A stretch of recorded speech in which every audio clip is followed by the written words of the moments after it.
Hey, what's up mortals, Vali here, and welcome to part 1 of What If Young Naruto and Sasuke Left Konoha. This story is by our writer AxleBoost. Its official title is One Steeped in Darkness. Axel has given us permission to use it on our channel. Links to the original fanfiction postings will be in the description. As always, just wanted to greet you all by saying sit back and relax, you're in for a treat. Part 1. A story. Obito Uchiha skulked along in the evening moonlight, surveying the place he once called home, but now loathed with every fiber of his being. Despite his best efforts to keep quiet, his feet crunched over leaves shaken loose by the breeze. He followed a newly fallen leaf's dance through the air, watching it float past him towards the dock overlooking a pristine lake. A child seated at the water's edge piqued Obito's interest. The black-haired boy known as Sasuke Uchiha was staring off into the distance. Rather than approach, Obito tugged at the hood of his cloak, making sure his face wasn't visible. He continued along, not reacting when the boy eventually turned to observe him. The sidelong glance he directed at Obito was devoid of any light, any shred of hope or warmth. I may be able to use that, the cloaked ninja mused. Sasuke lost interest in a matter of seconds and turned to stare at his own reflection in the lake instead. Later, at the foot of the grave, grounded a ring of flower bouquets. Obito hung his head in silence. A raindrop hit his shoulder, but he paid it no mind, even as the rain began to fall in thick sheets, drenching him beneath his cloak. He refused to move from his spot. He knelt to brush his fingers across the name engraved into the wet stone. Rin Nohara. Having done all he came here to do, Obito called forth a portal to transport himself away from this hell. However, something in the distance caused him to dispel the technique and go over to investigate. Obito descended the cemetery steps and approached a blond boy nestled into the crook of an aging tree. He slept soundly, his clothes tattered and damp. Pathetic. Obito ground his teeth. This was Naruto Uzumaki, the boy he had once tried to kill for no other reason than to gain an advantage against his parents, Kushina Uzumaki, and the fourth Hokage, Minato Namikaze. He did not care for Naruto, nor did he particularly hate him. Back then the child had been nothing more than a means to an end. Soft snores penetrated Obito's stream of thoughts. He looked down at the boy and felt his blood begin to boil. This wasn't the first time he'd spotted this kid all alone, looking after himself. Many times, when sneaking into the village to visit Rin's resting place, he noticed Naruto wandering the streets or sitting by himself on a swing across from the Ninja Academy. Not a soul by his side. Why was Obito's former sensei's son, the previous Hokage's son, left to fend for himself like a wild animal? The Uchiha's thoughts drifted to his past teammate, Kakashi Hatake, then to the current Hokage, Hiruzen Sarutobi, Jiraiya the Toad Sage, Tsunade of the Senju clan, and countless others. One would expect at least one of them to step in and give this boy a better life than that of a street rat. Obito had cast aside his attachments to this world and deemed it worthless long ago. The treatment of the child in front of him further cemented his beliefs. Hypocrites! Obito seethed, backing away from the boy and conjuring another portal. Hypocrites! All of you! None of you keep your word. Nothing mattered in this world. No one could see what he perceived with such clarity. They all continued to fight meaningless battles for empty causes, leaving innocents like Naruto to fall through the cracks of society, or to become pawns in some larger scheme. Why should one care about a world like this? Obito landed with a soft tap on a cube inside of his personal dimension. Thinking back on all that led him to his current convictions, he would make them see. First Sasuke and Naruto, then, in time, everyone would know. True despair. Everyone would understand the futility in fighting against the inevitable. He removed the mask that hid his face and stared at it for a long moment. Its swirl pattern drew his focus to the single eye hole. What he saw there was all too familiar. Darkness, emptiness. That was all that awaited him inside of that void. Of course, he wasn't the only one. Loss and pain followed Sasuke and Naruto everywhere they went. They were both victims of multiple tragedies and were being used for others' benefits. The difference between them and Obito was that unlike the boys, he was in total control. He possessed the knowledge and power to bend reality to his will In time, he would give them that too. Time to get to work, he thought with a chuckle. First came knowledge. Naruto backed away from the masked person looming over him, stopping when one of his heels bumped against the wall of a nearby shop. The masked man made no move to follow. Grunting, Naruto eyed the empty shop fronts that surrounded them, and realized they were alone here. That meant no one was coming to save him. Not that this was anything new. In all honesty, he wouldn't have found it that surprising for someone to see what was happening and do nothing about it. After all, the villagers treated him horribly on a daily basis. When they weren't ignoring his existence, they were shouting at him or calling him a freak. Why they treated him this way was anyone's guess. "Did you hear me?" The masked stranger's gravely voice said as he stared down at Naruto. "I said I wanted to tell you a story, Naruto Uzumaki." "Yeah, I heard you," Naruto said with a glare, trying to hide his fear. Sweat beaded and ran down his back. "Why should I listen to you? And why aren't you ignoring me like everyone else?" This guy couldn't be good news. If living in the Leaf Village had taught Naruto anything, it was that no one cared to communicate with him, unless he absolutely had to, like at school or when he pulled pranks. Even though his pranks managed to piss some of the teachers off, their anger only lasted a short while. Then they proceeded to act like he was never there. So why did this weirdo who couldn't even show his face want to speak to him, of all people? It was unusual at best, but the skeptical boy leaned towards suspicion. Because you deserve to know the truth, young Uzumaki. The truth about why you're treated with such disdain. Naruto froze. He tried to speak, but his lips trembled and refused to cooperate. Something about this man's words chilled him to the bone. He didn't exactly know what disdain meant, but he could put two and two together. "Whatever," Naruto forced out. "Why should I trust you?" He stood stock still, staring into the endless black void in the spiral-themed mask. "Well," the man said, "that is an excellent point. Come, I'll tell you everything, and, well, if you don't believe my words, then I'll show you undeniable proof as well." A distortion in the air formed as a vortex sucked Naruto and the stranger into it before frightened blonde could reply. Falling flat on his butt, the Uzumaki swept the area they were in a new location, standing on top of a large blue cube that appeared to float on air. Many similar cubes of varying sizes dotted the vast emptiness around him, all defying gravity. There was no earth, no sky, only the ocean of cubes everywhere he looked. Naruto saw the masked man staring at him and gasped, hurrying to his feet before stumbling backward. He realized he was about to fall over the edge of the cube and flapped his arms wildly, trying to shift his weight. The man who brought him here sighed, reaching out with an effortless tug and pulled him by the shirt to safety. Landing on his knees with a hard thud, Naruto panted, relief coursing through him. "What's wrong?" the masked man asked in a sarcastic tone. "Don't get out of the village that much." "Don't give me that! What the hell is this place?" Naruto demanded to know once his heartbeat had returned to normal. It felt wrong to use that kind of language, which would normally get him a slap on the wrist in class from Iruka-sensei, but something told him this was the right time. "I brought us some place we can talk in private. Listen closely, Naruto. This is the reason why you are targeted by the Leaf's hate." Gulping back his hesitation, Naruto nodded. He'd hear this guy out first, and decide if he believed him later. After all, he wasn't about to tick off the only one who would give him out of this freaky place. In order to tell this story, I must first go back to the very beginning.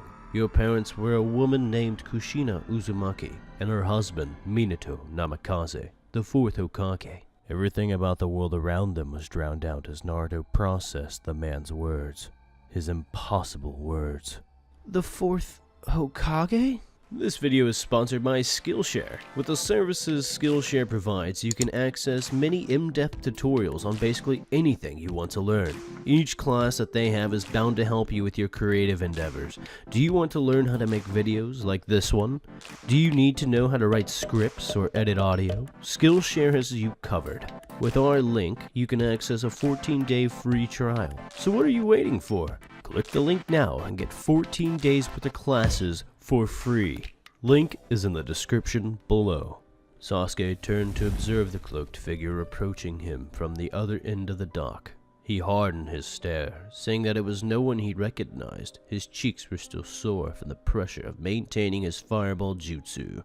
He did his best to show no weaknesses. "That's quite a good-sized fireball, Sasuke," a filtered voice said, though the masked person gave slow, mocking applause that the boy saw through. Who are you? Sasuke snapped. He wasn't in the mood for games. Quicker to anger? No surprise. I suspected you'd give me a much tougher time than he did, and I was right. I asked who you are. The Uchiha glared, waiting for an answer. Calm down, child. I'm someone you can trust. Sasuke scowled, his hand creeping towards a weapon pouch on his waist. However, he stopped when a bright red eye appeared from within the emptiness of the hole in the man's mask. The pattern inside his iris made Sasuke's breath hitch. The three tomoe ringed the pupil of what was undoubtedly a Sharingan. What? Surprise morphed into rage in an instant. Where did you get that eye? Shh, the stranger whispered. He splayed his arms. I am a pure-blooded Uchiha like yourself. Sasuke gasped, shaking in disbelief. But how? Everyone's been... If you want to know more, just come with me. Sasuke stared at the weathered wooden dock beneath his feet, mulling the choice over. Then, without a word, he walked toward the unknown man. Something warped the space around them and deposited them in a different location. Everything looked new and unusual, jarring Sasuke into a defensive reaction. He retrieved a kunai and assumed a combat stance, scanning for threats and finding none. His gaze snapped to the man in front of him. What is this? He asked, his head on a constant swivel. Where are we? This is a place where no one in the village can interrupt us. Obito gestured to the realm around them where floating cubes hung in midair like clouds in the sky. Then, with an almost deliberate slowness, he raised a hand and removed his mask. Sasuke examined the face of the fellow Uchiha, dropping his kunai in stunned silence. I assume you have plenty of questions. I can give you the answers you seek, Sasuke. But first, tell me something. The boy stiffened in anticipation. How much do you know about a man named Danzo Shimura? Naruto stepped onto the grass around the corner from his house, then turned back to the masked individual who brought him here. He gave the man a shrewd stare, cocking his head to one side. Why should I believe any of this, huh? He challenged by tapping a foot. You probably hate me like everyone else. He flared his cheeks, distrust flashing in his eyes. If I hated you, then I would have simply left you in my dimension until you starved to death. Obito wagged a finger. Besides, you don't need to take my word on any of this. If you want proof, meet me in that forest outside of the village at midnight. Oh, and not that it should be all that hard for you, he added with a chuckle, but do come alone. Having said his piece, the man worked away through another spiral portal. Naruto stuck out his tongue in defiance. What a jerk. Sasuke stood motionless in the street amidst a light rain that grew more intense by the second. Conflicting thoughts swirled around in his head as he tried to make sense of everything he was told by Obito Uchiha. That was the name the man had given him during his lengthy story. That's all it was for now. A story. What reason did Sasuke have to buy into any of what he said?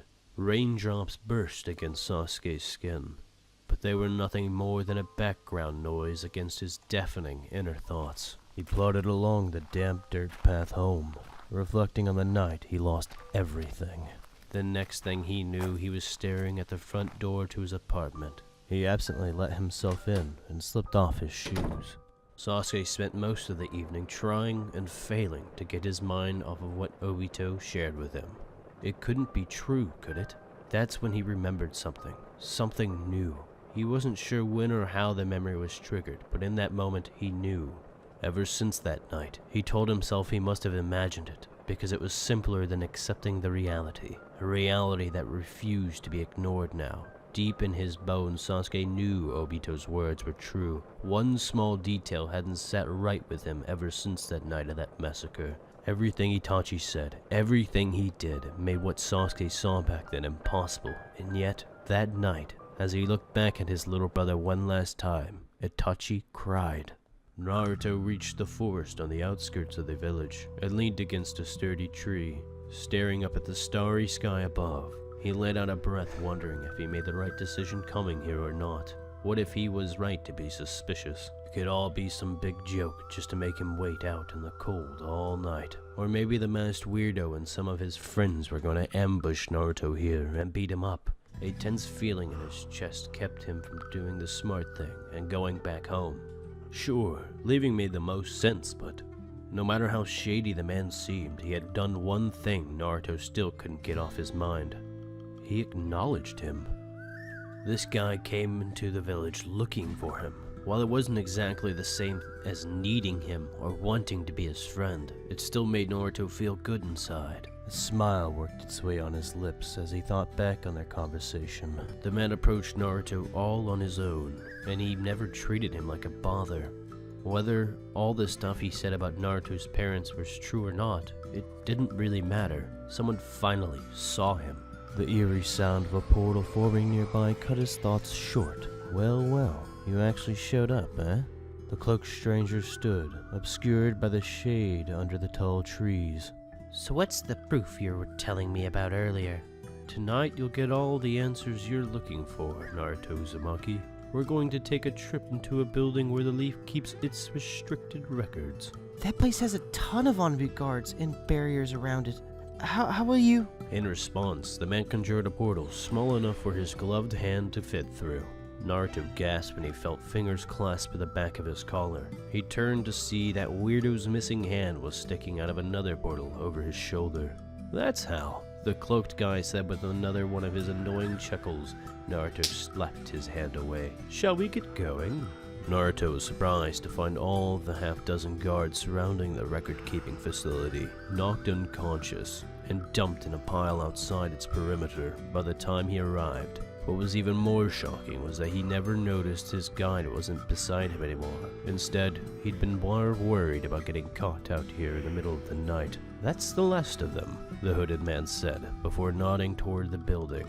He summoned a portal that sucked the guards in, then gestured to Naruto to approach him. When he obeyed, a second portal swallowed the two of them up, then deposited them inside of the room that housed the numerous scrolls of secrets. Standing in the middle of the dark room, Naruto marveled at the rows and rows of restricted information. He couldn't believe he and his partner now had full access to this place for as long as they wanted. It was crazy, and yet they were here. The man's Sharingan gleamed as he performed a weak fire-style technique to light a few torches on the wall. He turned to observe the young Uzumaki, who still hadn't moved a muscle. Aren't you going to take a look? After all, that's why we're here. Naruto shook himself back into focus. Yeah, I'm ready. So which one is it? He followed the direction the man pointed, took a breath, and gently pulled a scroll free from one of the many small holes in a shelf laid against the wall. The cloaked stranger made a hand sign, and Naruto felt something pass through the scroll he held, almost dropping it out of fear. He stumbled, then he looked down at the paper. Nothing was different about it, but he could sense that the jutsu the man cast did something that he couldn't see with his eyes. Looking up with a brow raised, the blonde asked, Hey, what did you... As anticipating Naruto's question, the cloaked guy said, I removed the sealing jutsu on the scroll to allow you to open and read it. If you had tried on your own, nothing would have happened. Oh, thanks? The man nodded, then fell into a casual pose against the wall while Naruto unfurled the scroll to read its contents. His eyes scanned every detail on the aged paper, hungrily devouring every word and illustration. He may not have understood some of the bigger words, but he knew enough to get the general meaning of what was there. Minutes later, he dropped the scroll, lips quivering as he processed everything he just read. Well? The man asked in a slick tone. Do you believe me now, Naruto Uzumaki? Thank you all for indulging yourselves in the story thus far. Hope you enjoyed it. Now there are a few more things that I'd like to go over before the video ends. Firstly, we've got a primary channel called We the Celestials. We the Celestials is what we do here already, but their content's centered around the crazy world and lore of My Hero Academia.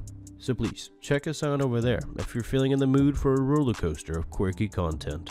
We also have another relative to our channel, Anime Deep Dive. Anime Deep Dive goes deep into the facts and lore of a wide variety of anime. It's guaranteed to expand your weeb knowledge of all kinds of series, On the behalf of We the Celestials, I'd like to thank everyone involved in the production of today's awesome content. If you're perhaps interested in what we do here at WTC, then I would like to extend an invitation to join the team. The only caveat being we only accept members 16 and older to join our crew. You can find us on our Discord, which you can locate in the description below.